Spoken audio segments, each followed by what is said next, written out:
He was a man quietly unraveling at the seams, a single father patching life together with worn-out hands and the kind of determination that only love for a child could muster. Jack Whitmore hadn't asked for much from the world, just a little mercy, a little peace.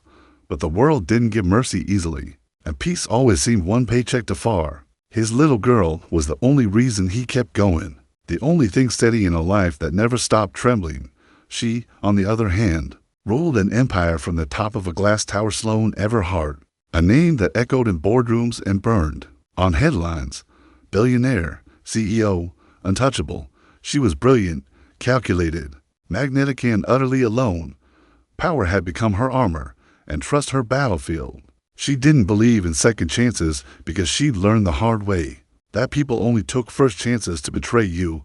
Their paths crossed not with grandeur, but with absurd simplicity. A borrowed car, a mislaid umbrella, a moment that felt forgettable, and yet something shifted.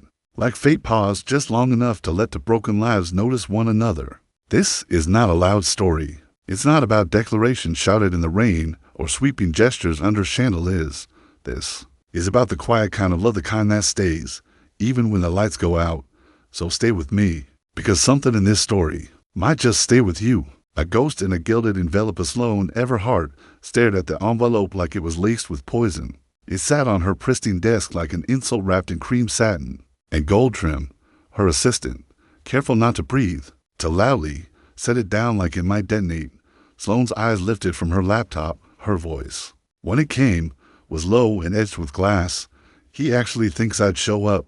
The assistant gave a small, tight shrug. I think that's exactly the point, to see if you crumble. Sloane's laugh was brief and brittle. He doesn't want me there.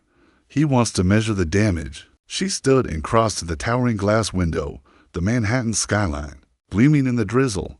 Her own reflection stared back, polished, composed, and utterly unreachable.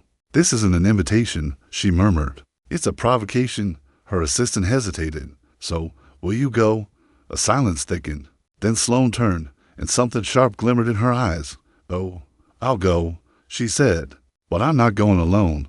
The collision 3 days later in the lobby of Everhart Holdings. Jack Whitmore pushed a hand truck stacked with crates of overpriced spring water. He muttered under his breath about entitled suits and ridiculous delivery routes.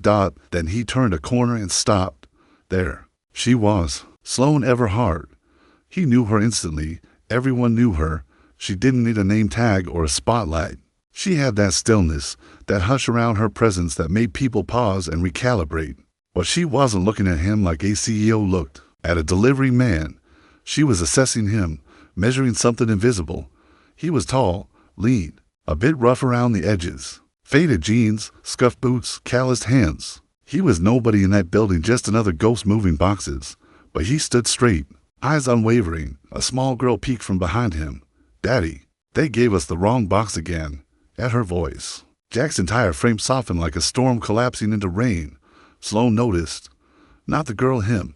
The way his love cracked through the armor he wore every day. What's your name? She asked, cool and deliberate. He blinked. I'm the guy with the hand truck. Probably not on your recruitment radar. I didn't ask for your resume. Jack Whitmore. Are you free Saturday night? His brow furrowed. No, I've got third grade math to teach. She's got a test. Sloane smiled faintly. I need you to come with me. To a wedding. Whose? My ex-fiance's. He left me. Now he's marrying someone else. Jack tilted his head. You want me to do what, exactly? She stepped closer. Her voice didn't rise, it sank. Calm. Dangerous. I want him to regret everything, and I want you to be the reason. He let out a dry laugh. Lady, you could hire a model or an actor. She met his gaze, steady and sharp. They don't have your eyes. He froze. It wasn't flattery. It was accuracy. For the first time in years, someone didn't look through him. They saw him. How much? 50,000. One night. No touching. No fake romance. Just be calm, confident, and make him feel irrelevant. Jack was still. That much money could buy his daughter the surgery she needed. It could buy them breathing room. It could buy hope. He knelt beside the girl, adjusted her collar. Then he rose and looked Sloane dead in the eye. One condition. Her eyebrow lifted. Go on. I pick my own suit, and I don't pretend to be anyone else. A rare smile ghosted her lips. Perfect. I'm not hiring a role. I'm hiring a man no one forgets. Suiting up the ghost when Jack stepped into the towering glass storefront of Lionel and Hart. He felt like a time traveler entering a world he used to belong to. The kind of place where no one asked about price tags, because if you had to ask, you didn't belong. He almost turned around. Then, he remembered his daughter's last hearing test, the way she whispered, "Did I fail?" And he pushed open the door. Later, back at Everhart Tower, Sloane waited in the private suite. When Jack stepped out in a black Italian wool suit, her breath hitched, but not for the suit, for the way he carried it, like power used to be second. Skin, and he'd only just remembered how it felt. "You clean up well," she said. "It's amazing what billionaire budgets can do," he replied. "No tie. I don't wear nooses." She smiled. "Good. I don't date men who suffocate to fit in." He smirked. "Are we dating now?" "No. But for one night, we'll let the world believe we are." Their eyes locked. He wasn't performing. He wasn't acting. He was just being. "You know what makes men like Maxwell sweat?" she asked, voice barely above a whisper. Jack didn't miss a beat. "A man who doesn't need them." Sloane nodded. "Then let's give him a reason to panic." The mirror and the scare at home that night. Jack watched his daughter build towers out of cereal boxes. He dropped the folder onto the table. "Did the lady give you the job?" she asked. "Yeah," he said, kneeling beside her. "But it's not really a job." "What is it then?" He brushed a curl behind her ear. "It's just one night. I'm going to wear a suit and pretend to be someone people don't ignore." She frowned. "But I don't ignore you." He smiled. "I know, sweetheart, and that's why this is going to be okay." She looked at him, wide-eyed. "Will they like you?" Jack's smile faded. He looked at her for a long moment before answering. "They don't have to. I'm not going there to be liked. I'm going to remind someone what they lost. Elegance, not deception." In the reflection of the mirror at Lionel and Hart, Jack stared at a version of himself he'd buried long ago, a man in a midnight blue suit.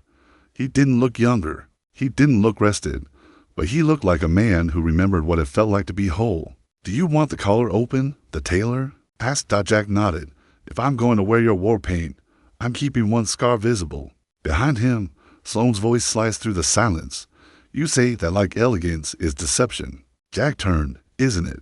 She stepped into the room, eyes locked on his. "Deception is pretending you don't feel anything. Elegance is knowing exactly what you feel and choosing not to show it." Jack met her gaze. "Then what am I now?" She didn't blink. "You're a man reclaiming something. Not pride, not power, presence." And so they prepared not for war but for reckoning.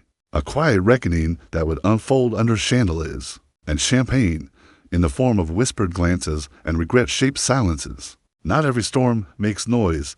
Some storms arrive in tuxedos and half smiles, and remind you that the past doesn't forget, but it can forgive. And sometimes, if the timing's cruel and kind enough, it gives you a second chance in the form of a man who delivers water but carries fire, and a woman who stopped believing until he walked in. Jack exhaled a breath he hadn't realized he'd been clutching like a lifeline. Sloane stood in front of him, approaching with the kind of calm focus that belonged to someone trained to never miss a detail.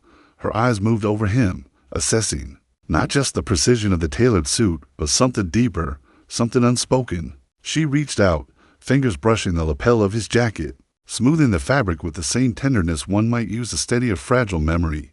Then, with a quiet but firm tap against his chest, she said, "Stand tall. Don't lower your gaze. And if anyone asks who you are," Jack met her gaze, unwavering.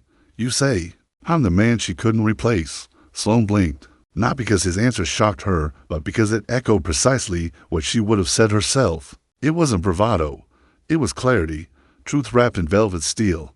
"That line," she murmured, "will ruin a man like Maxwell." Jack's smile was dry and deliberate. "Then maybe I'll keep it tucked away for dessert." She stepped back, her nod crisp with approval. "You'll pass." He arched a brow. "Pass what?" "For someone who doesn't belong in the background." A pause fell between them, dense, magnetic. No one moved. Sloane turned to leave, but Jack's voice stopped her with the softness of a scalpel. "You talk like someone who's used to being alone, in a room full of people." She glanced over her shoulder, her voice a thread pulled from somewhere long buried. "That's because I am." Later that night, in the warm, worn-out glow, of his apartment bathroom. Jack stood before the cracked mirror, now dressed in the same suit, but under the yellow light it looked less like armor and more like borrowed courage. His daughter, Ellie, leaned against the doorframe, eyes wide with awe. "You look like a superhero," she whispered. Jack smiled. "I don't think superheroes wear loafers," she giggled. "But you look like someone important." He crouched beside her, adjusting the sleeve of her pajama top. "I'm going to a wedding, remember? Will there be cake? Probably. Will they know you?" He paused. "No, but they'll know I don't need to be known." Ellie tilted her head, brow furrowed. "That sounds confusing." Jack chuckled gently, brushing a strand of hair behind her ear. "It means I'm not going there to impress anyone. I'm going because someone invited me. And for the first time in a long while, I think someone actually saw me." Ellie stepped forward, wrapping her tiny arms around his neck. "Well, I see you every day, and you're already my favorite person." He held her tight, voice a whisper wrapped in reverence. "That's the only vote that counts, kiddo." The next morning, in her ivory-walled office overlooking a city that never slept, Sloane Everhart scrolled through emails she didn't care to read. Outside, the world pulsed with its usual rhythms, but inside her, something had shifted. Something quiet, something real. Jack Whitmore, the way he carried himself, the way he refused to shrink for anyone. He didn't grovel for attention, didn't dance for validation. And when he wore that suit, it didn't wear him, it revealed him. Not the delivery man, but the man underneath the years of being overlooked. She remembered what he'd said. "I'm not here to impress anyone." And then her own answer. "Then let's give him a reason to panic." She hadn't planned to say that. But with Jack, the armor didn't fall, it softened, just enough to feel something. Her assistant entered. "File our SVP list in hand. Press will be outside," she added. "Rumor is Maxwell invited 3 media outlets." Sloane didn't blink. "Let him. He wants a show. We'll give him a headline he can't digest." The assistant hesitated, then asked, "Ma'am, this man you're bringing, Jack Whitmore, is he just a distraction?" Sloane's answer came too quickly, a strategic variable. But once the door shut, she stared out the window again, and the thought pressed against her chest. If he was part of the plan, why did it feel like he was the first thing in years that didn't need one? That evening, they sat across from each other in a quiet restaurant Sloane had reserved. The wedding was less than 48 hours away. A server poured wine. Jack declined. "You don't drink?" Sloane asked. "Not in suits," Jack replied. "Old habit. When you're barely holding it together, clarity becomes a survival skill." Sloane nodded slowly. "You're not like anyone I've worked with." "I'm not working for you," he said gently. "I'm showing up with you." That small distinction lingered like a thread of silk between them. "Fragile, sacred.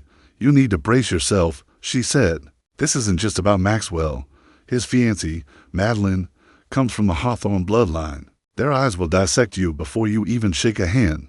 Jack took a sip of water. "Let them. I've already been dissected, picked apart, laughed at." He leaned forward. "And you know what?" Sloane did not blink. "What?" "I'm still here." A silence felt different now, deeper. She looked at him, really looked, and something in her finally settled. Not because she'd been understood, but because someone didn't need to break her open to see what lived inside. "You don't flinch," she whispered. "I used to," he replied, "until flinching got me nowhere." Her gaze held steady. "You're going to break that wedding wide open, Jack Whitmore." His smile was soft, a slow burn. "I'm not going to break anything. I'm just going to show up. And sometimes, that's all it takes to shake a foundation." The Montclair estate rose like a palace at the edge of twilight. Its marble, arches bathed in golden light, chandeliers flickering behind tall windows like fireflies caught in crystal. The air itself smelled of wealth and control. Sloane's car pulled to a smooth halt. She didn't speak. Her hands, graceful and unmoving, rested in her lap. But her eyes, the eyes that never gave anything away, flickered with something soft. Not nerves, not dread. Something like the ghost of an old memory she still hadn't buried. Jack watched her. "You can still call it off." She turned, voice low and even, and let him win. Without even showing up, he nodded slightly. "Just wanted you to know whatever happens in there, I don't flinch." Sloane released a breath of quiet one. "I'm starting to believe you." The door opened. Flashbulbs erupted like lightning. The air thickened. Showtime. Sloane stepped into the storm of cameras, elegant in black silk, her presence a quiet war cry. She walked with poise beside a man no one could quite place but couldn't look away from. Jack didn't perform. He didn't posture. He simply was, inside. The grand ballroom gleamed with gold and grandeur. At the front, Maxwell Grant stood with his bride, Madeline Hawthorne, slim, icy, impeccable. But the moment Sloane walked in, Maxwell's smile cracked. He hadn't expected her not like this, and certainly not with a man who looked like a reckoning dressed in wool. Sloane walked directly toward them. Jack, silent as thunderclouds, followed. "Maxwell," she said, cool and composed. Madeline's smile was tight. "Sloane, what a surprise. I wasn't sure you'd come. I always honor formal invitations," Sloane replied, "especially when they're dressed like provocations." Maxwell recovered. "You look, well, I do," she said simply. "Grief agrees with me." Madeline's gaze flicked to Jack. "And your friend." Before he could speak, Sloane took his hand, raising her chin like royalty.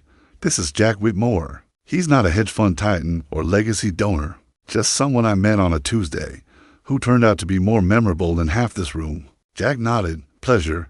Maxwell extended a hand. Jack shook it, firm and quiet. No apology, no charm, just presence. "You look familiar," Madeline said. Jack's voice was silk-wrapped steel. "You've probably met my shadow.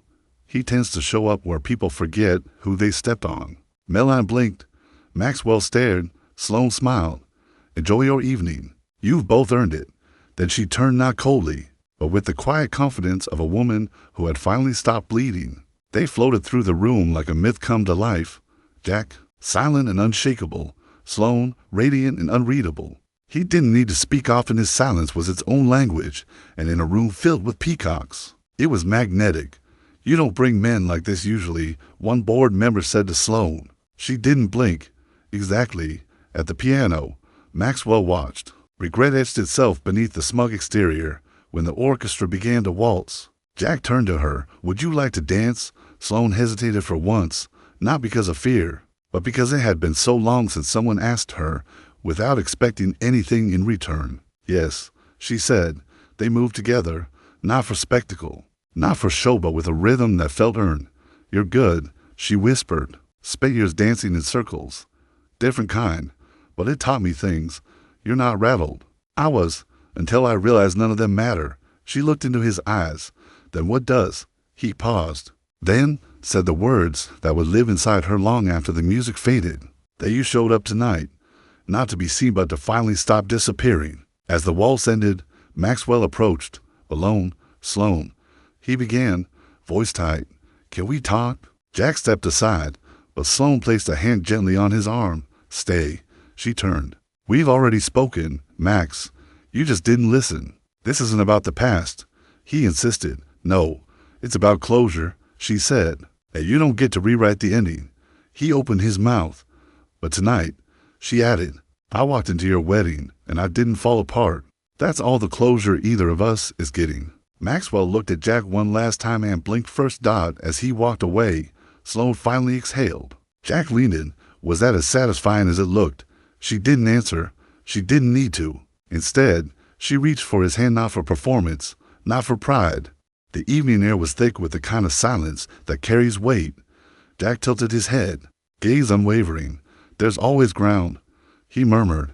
"Sometimes it's just buried beneath rubble." Sloane stood still beside the open car door, the Manhattan night behind her humming with faint sirens and city breath.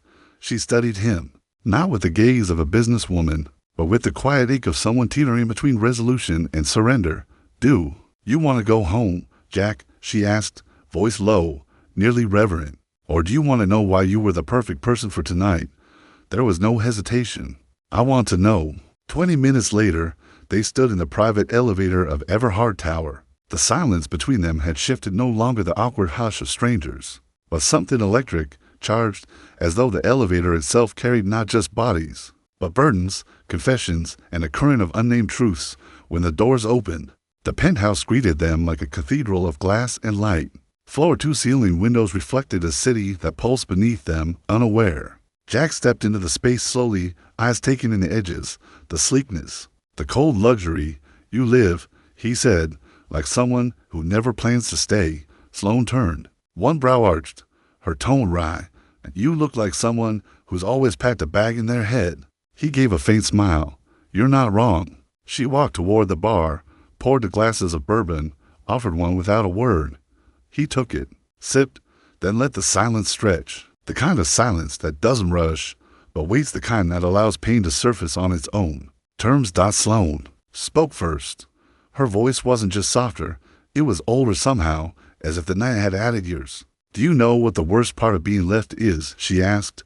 It's not the humiliation, it's the silence, the way people whisper like you're made of fragile glass but won't look you in the eye because they're afraid they'll see the crack. Jack didn't interrupt. His stillness was not passive, it was permission. When Maxwell left, she continued, I didn't cry, I didn't scream. I worked, I bought another building, closed a merger, and every day I walked into boardrooms full of men who wondered if I'd finally fall apart. Jack set his glass down with care. Did you? She turned to him, eyes sharper now. No, but something did shift. Not in me, around me. People changed their tone, their posture. It wasn't sympathy, it was calculation. They thought pain had weakened me. Jack studied her, his voice a murmur. But it didn't, did it? She shook her head. It made me quiet, and sometimes quiet women scare the loudest men. Jack's posture shifted, subtle but significant. You brought me here to thank me, he said. But I think you also brought me here because there's more.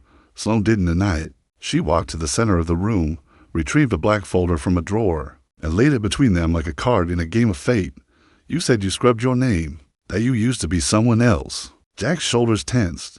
He didn't speak. I looked anyway, she said, and I couldn't find you. Not on LinkedIn, not in press archives, not even in suspended court filings. Just a name with no shadow. Jack exhaled slowly. You did your homework. I had to, she said, because I know what it means to erase yourself, and that doesn't happen without blood. He sat down across from her. His voice, when it came, was steady. You want the truth? Yes. He looked at his hands scarred, calloused, witnesses to silent wars. Then he lifted his gaze. 5 years ago, I founded a startup. Real infrastructure, smart code, clean model. I had a partner. We grew fast. Too fast. What happened? He sold me out. Behind my back. He took a buyout from a major firm. One I didn't know had ties to a holding group. He stopped. Sloan's voice dropped. Which group? Jack met her eyes. Everhart Holdings. The city lights behind her didn't blink, but Sloan did. Her breath caught like a slip in high heels. He continued, You didn't know. I can see that now. But my partner signed the papers. Your firm processed the buyout. Legal, clean, efficient. But it bled me dry. I lost everything. The company, my savings, my home. My wife left 6 months later. Said she didn't sign up for struggle. Took my daughter with her. I fought like hell to get Ellie back, Sloan whispered. And now you're here, in my penthouse, wearing my money. Jack's smile was bitter and distant. Life has a sense of irony, doesn't it? She stood, walked to the window, stared out like she could read answers in headlights. I didn't know, Jack, and I'm not saying that to escape guilt. I'm saying it because if I had seen your name, your face, your company, I would have asked questions. I would have fought that deal. You're not responsible, he said, but you are part of it. That's the difference. So what now? Jack rose, slow and sure. That depends. Was tonight just theater for your ex? Or did you mean what? You said that I'm not someone you could replace? Her answer came in a breath, softer than any word she'd said before. I meant it. Jack walked to the door, hand on the handle. When someone takes everything from you, you don't get to decide what justice looks like. You just pray for one. Good day. He turned back to her. Tonight was a good day. And then he left, leaving Sloan in the gold glow of empire, wondering, maybe for the first time, how much of it had been built on bones. The morning sun broke like confession across the Manhattan skyline. On the fire escape of a modest walk-up, Jack sipped lukewarm coffee from a chipped mug. The city murmured below, dogs barking, delivery trucks sighing, a bus arriving fashionably late. Inside, Ellie slept tangled in pink sheets, clutching her, rabid like a promise. Jack's mind replayed the night like a song without chorus. The woman who had unknowingly bankrolled his ruin had also handed him the most unexpected gift. Honesty, raw, flawed, fragile. His phone buzzed. Sloan Everhart. He stared, then answered, Morning. He rasped, I didn't sleep. she said. Didn't ask you to. A pause. I keep thinking about what you said, that we don't choose justice. We just hope for a good day. He waited. I realized. She whispered, I've never actually had one. Not a good day. Not the kind built on peace, only power. He said nothing. Would it make a difference, she asked, if I tried to fix what happened to you? He laughed, low and tired. You don't fix something like that. You outlive it. She exhaled. Maybe I don't want to be the kind of woman who just outlives things anymore. His voice sharpened. Then be the kind who looks it in the eye. She hesitated. Then, quieter, there's something else. I pulled the acquisition files. Your ex-partner didn't just sell you out. He was paid extra to do it. The person who authorized the payment was my father, Jack Still.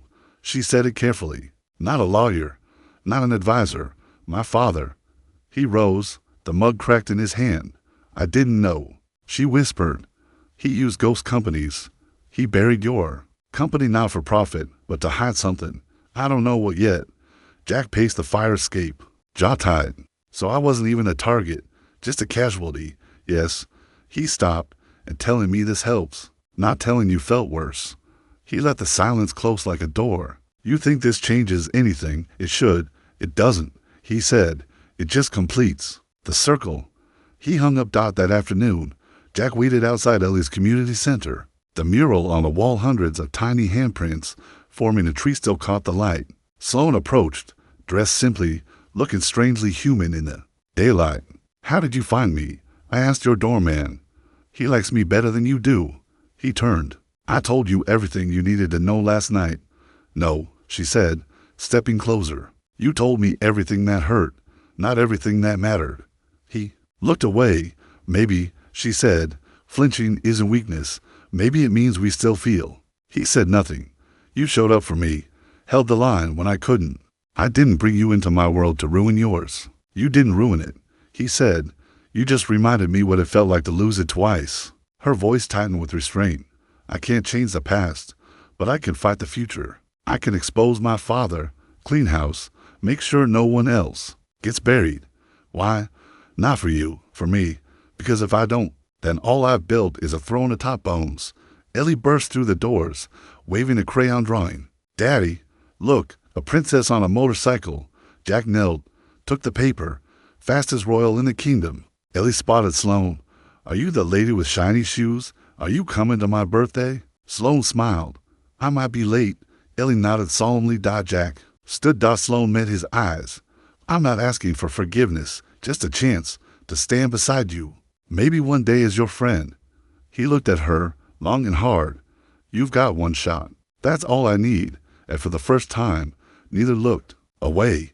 The Everhart boardroom was silent. Not politely, profoundly. 12 men sat in high-backed chairs. Veterans of corporate chess played with the bones of the unseen. Sloan Everhart stood at the head of the table, not playing chess. She was holding a sword.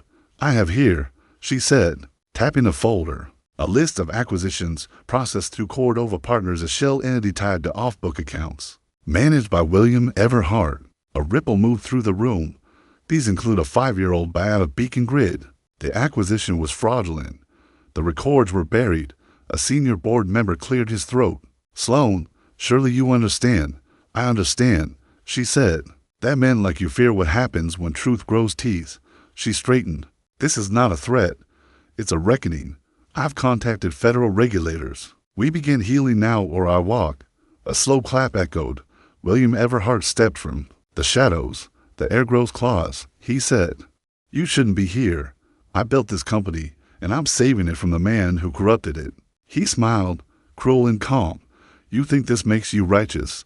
She met his gaze, unflinching. I'm not rewriting history. I'm releasing. It asters go while we build in the quiet. The room held its breath as William Everhart stepped forward, closing the space between them to a mere defeat. His voice, always a weapon of precision, dropped into something cold or something carved in old stone. You don't survive in this world by being good, Sloan. You survive by being useful. Sloan met his gaze without blinking, the fire in her eyes no longer performative, burned through battles that had left scars beneath every seam of her designer sleeves. Then I'd rather be extinct. She turned to the board with an elegance, born not of wealth, but a conviction. Her voice was clear, deliberate. Each word a stone laid into a new path. My resignation is on the table. So is my fight for integrity. But you don't get both. Choose. 10 minutes. That's all it took. A unanimous vote.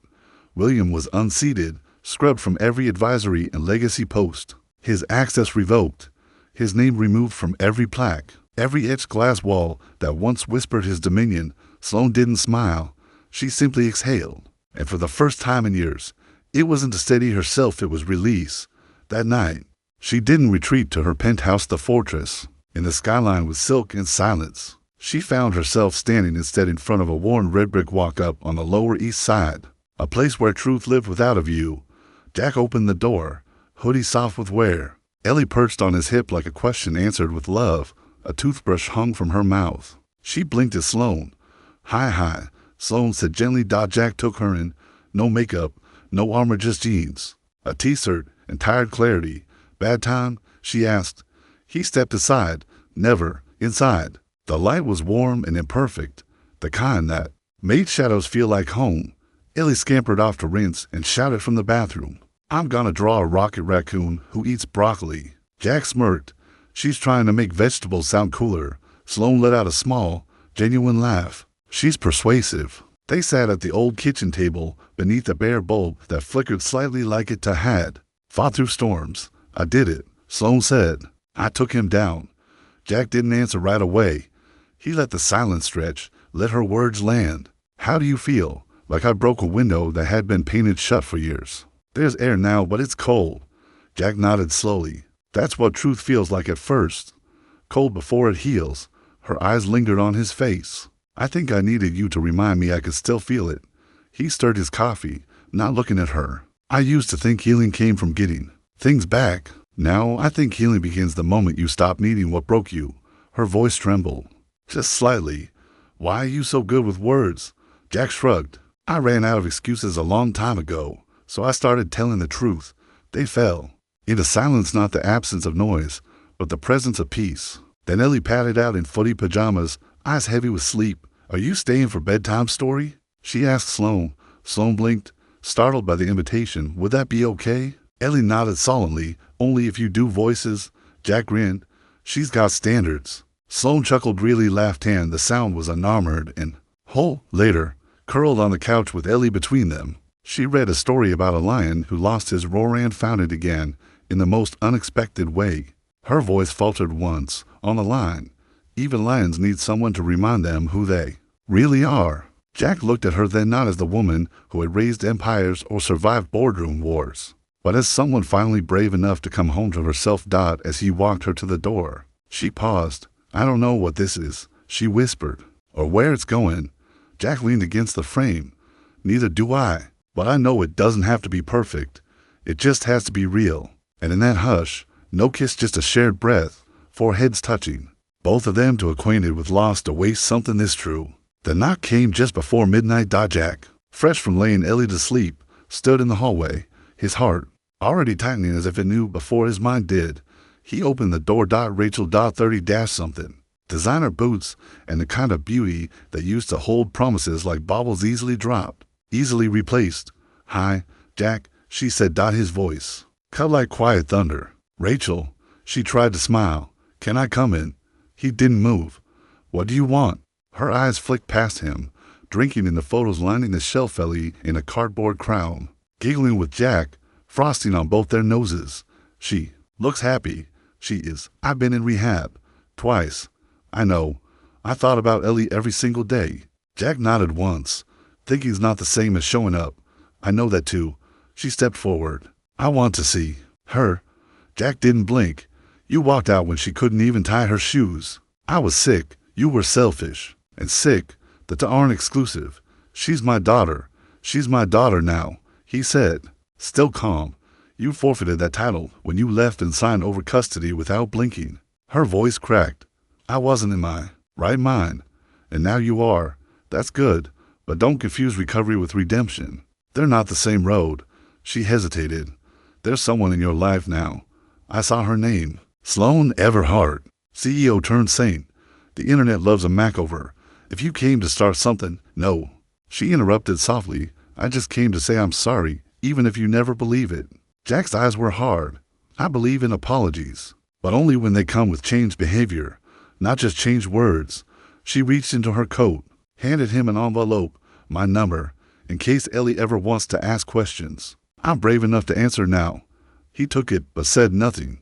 She looked like me. No, Jack said. She looked like hope, and hope looks like whoever fights for it. The next morning, Sloane was already at the booth of a quiet diner. Jack used to bring Ellie to on weekends. No makeup, sweater soft with wear, hair in a loose knot. She looked like someone remembering warmth rather than wearing it.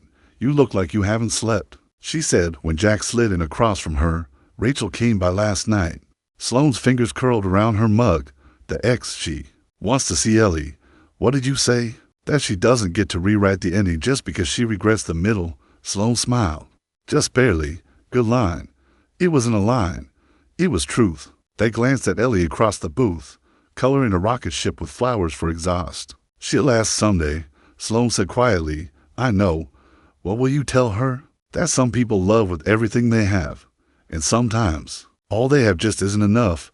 Sloane looked away. Do you think that's true of me, too? Jack's voice was steady. No. You've never loved halfway. You just didn't know where to aim it. She blinked quickly, then offered a fragile smile. Now, Jack said, you're learning. And so am I. He reached into his coat, slid a hand-drawn card across the table. Crooked letters in crayon. Thank you for making Daddy laugh again. She made it herself, Jack said. Didn't even tell me. Sloane held the card like scripture. I don't know if I deserve that. Jack tilted his head. Maybe not yet, but she thinks you do, and that's a good place to start. That evening, the city exhaled in blues and golds that are between weariness and wonder. Jack stood at the rooftop stairs of Sloane's building, her text still glowing on his phone. Come up. Dress warm. He climbed out. The rooftop had been transformed. A blanket was spread beneath a web of string lights, soft and flickering like stars reborn. You built the sky, Jack said. No stars in Manhattan, Sloane replied. So I made my own. He joined her, thermos in hand, skyline looming like frozen waves behind them. You didn't have to impress me, he said. I didn't do it for you, she answered. I did it for me. I've spent my whole life building things that sparkle. Tonight, I wanted to build something that means something. They sat in the hush, the city blinking beneath their feet. I used to come up here as a teenager, she said. After fights with my father, after every boardroom defeat, this was the only place I could take off the mask. Why show me? Jack asked. Because you're the first person I've ever wanted to see me without it. You think I see you as strong, don't you? I think real strength is being seen in your softness and not flinching. She exhaled. That I want to be strong. Start here. Silence again. Not empty but sacred. Do you think people like us, she whispered, broken in such different ways, can find something whole? Jack looked down at their hands. I don't think love saves us from the wreckage. I think it's what we find when we stop pretending. We were never broken. She let the words fall deep. I spent years believing I had to earn love by being powerful, useful, needed. With me, he said softly, you just have to be. And slowly, she leaned in. It wasn't a kiss. It was breath shared between. To people who had run too far from what mattered and had finally stopped together. I'm terrified, she whispered. So am I, he replied. But let's not run from it this time. The space between them was defeat and 1,000 miles wide. William Everhart stood rigid, the air around him charged with the cold arrogance of a man who had never been denied. His voice, lowered like a threat pressed against a throat, slithered through the room. You don't survive in this world by being good, Sloane. You survive by being useful. She met his eyes, calm and unblinking. Her voice, when it came, was not raised. It didn't need to be. Then I'd rather be extinct. And with that, she turned back to the board, spine straight as a blade. My resignation is on the table, so is my fight for integrity. But you don't get both. Choose.